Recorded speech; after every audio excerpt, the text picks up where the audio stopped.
Oke, Assalamualaikum warahmatullahi wabarakatuh.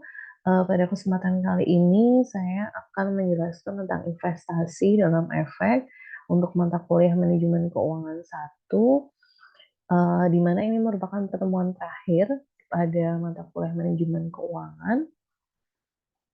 Di sini saya akan menjelaskan tidak banyak, teman-teman.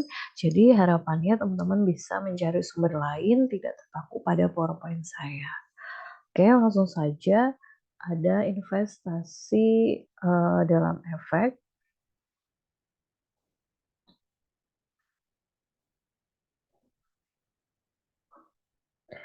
Oke, tujuan investasi dalam efek ini merupakan perusahaan dapat menggunakan kelebihan dananya untuk membeli efek atau surat-surat berharga. Jadi di sini perusahaan ini punya kelebihan dana, di mana dana yang sudah dianggarkan untuk biaya tetap, biaya variabel, biaya investasi, ini sudah masih ada kelebihan sehingga perusahaan ingin membeli efek atau membeli surat-surat berharga atau bisa kita sebut dengan sekuritas juga.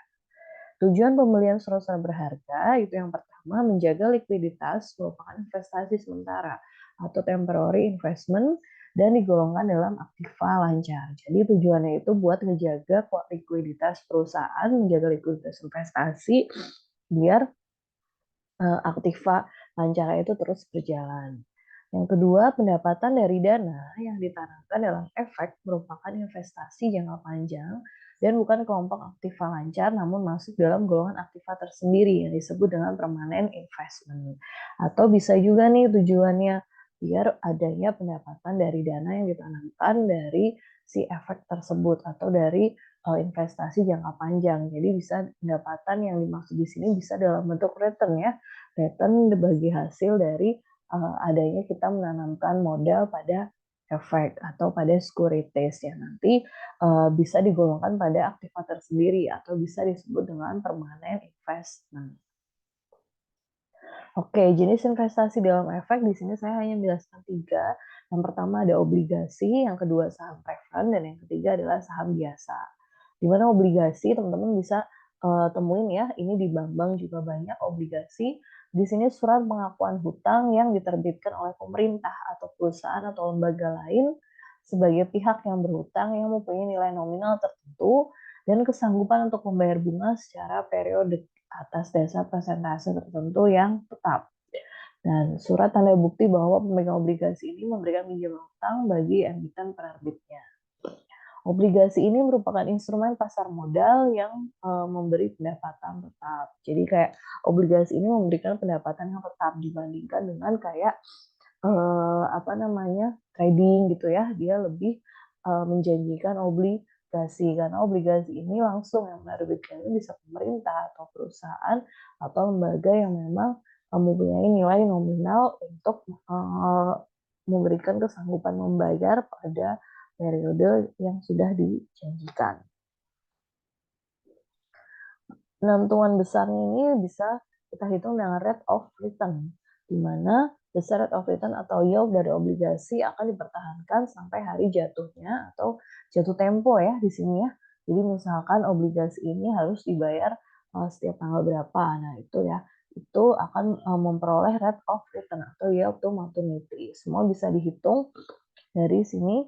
C, bunga tahunan rupiah, F harga nominal dari obligasi, P harga pasar, dan N adalah umur obligasi.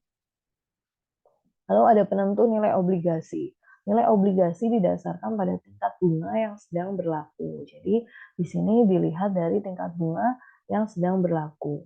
Apabila obligasi itu tidak mempunyai hari jatuh tempo, maka nilainya ditentukan dengan mengkapitalisasikan bunga tahunan atas dasar tingkat bunga yang berlaku. Jadi kalau misalkan ternyata obligasi itu tidak ada jatuh temponya, tidak tahu kapan jatuh berakhirnya gitu ya.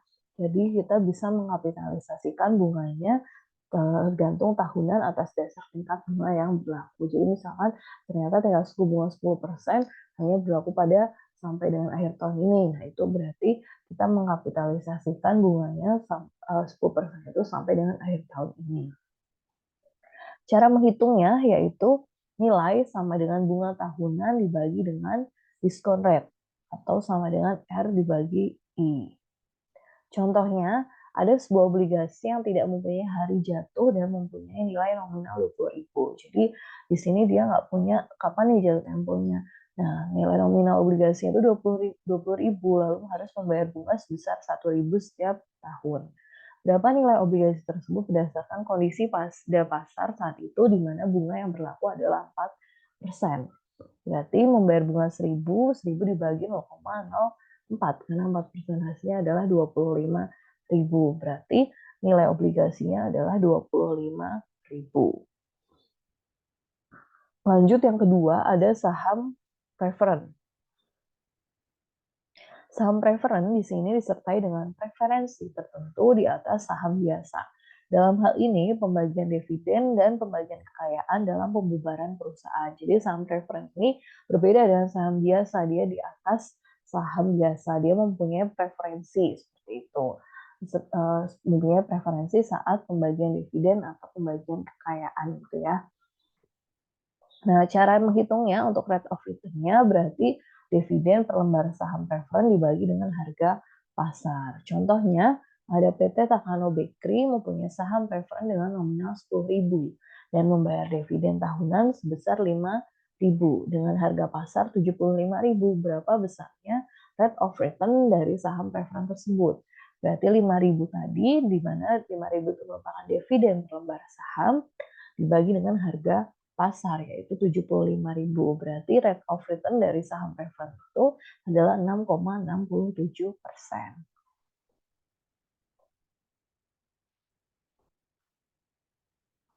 Nah, yang terakhir ada saham biasa. Saham biasa ini berarti penentuan besar rate of return-nya dinilai dari common stock, lebih sulit dibandingkan dengan obligasi. Jadi perhitungan rate of return-nya itu lebih sulit karena dia saham biasa ini memiliki forecasting pendapatan atau kita bisa melihat masa depan kira-kira pendapatannya berapa nih gitu. Dividen dan harga saham di waktu yang akan datang itu sulit ya untuk dilihat. Terus dia juga tidak seperti halnya dengan bunga obligasi, pendapatan dan dividen saham biasa diharapkan meningkat setiap tahun dan tidak tetap konstan. Jadi kalau yang tadi, kalau teman-teman lihat, saham untuk yang obligasi ini memberi pendapatan tetap, ya. Obligasi memberikan pendapatan tetap, tapi kalau untuk saham biasa ini harapannya itu akan meningkat setiap tahun. Kayak kita main trading itu kan kita berharap meningkat setiap tahun, nggak konstan kayak obligasi. Cara perhitungannya berarti D1 ditambah P1 min P0 dibagi dengan P0, di mana D1 itu adalah dividen yang diharapkan pada akhir tahun pertama, P1 adalah harga saham yang diharapkan pada akhir tahun pertama, dan P0 adalah harga saham pada waktu itu. Contohnya, tadi ya, PT Holland Bakery memberi saham biasa dengan harga 15.000. Model mengharapkan cash dividen tahun depan sebesar 1.000. Dan mereka juga mengharapkan bahwa pada akhir tahun pertama saham tersebut akan dapat dijual dengan 17.000. Jadi dia berharap dengan dia beli 15.000 bisa dijual dalam harga 17.000.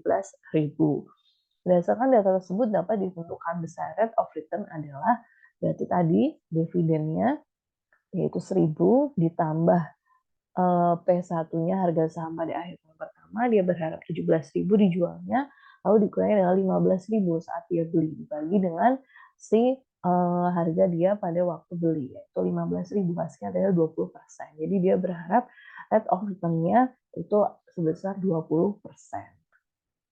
Oke, terima kasih atas partisipasinya. Semoga teman-teman bisa mencari sumber lain dari investasi dalam efek, nggak hanya dari presentasi saya, nggak hanya dari penjelasan saya. Apabila ada salah kata, saya mohon maaf.